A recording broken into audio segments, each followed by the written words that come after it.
असं आहे की हे राम मंदिर उभं राहावं याकरता अनेकांनी आपलं योगदान दिलेलं आहे. अनेकांनी आपलं दान हे राम मंदिराच्या उभारणी करता म्हणून दिलेलं आहे. देणगी दिली, वर्गणी दिली, शारीरिक श्रम घेतले, अनेक प्रकारे सरकारी कारवाया अनेकांनी अंगावर घेऊन गेल्या अनेक वर्षांचं स्वप्न पूर्ण झालं. ते म्हणजे अयोध्येमधलं राम मंदिर उभं राहिलं आणि आमचं स्वप्न पूर्ण झालं, अशी सर्वसामान्य माणसांची भावना होती.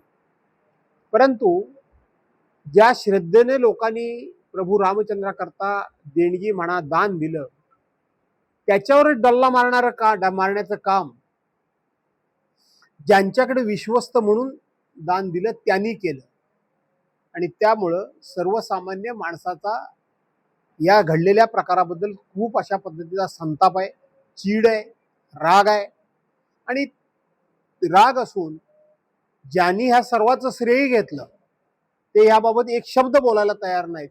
त्यामुळं सगळ्या भागामधून जेव्हा आम्ही फिरतो तेव्हा लोकांच्या मध्ये हे जे अयोध्येमध्ये राम मंदिरामध्ये चोरी झाली त्यांना शिक्षा झालीच पाहिजे अशी लोकांची भावना. टाइम्स डिजिटलला लाईक करा, शेअर करा, सबस्क्राईब करा आणि बेल आयकॉन दाबायला विसरू नका.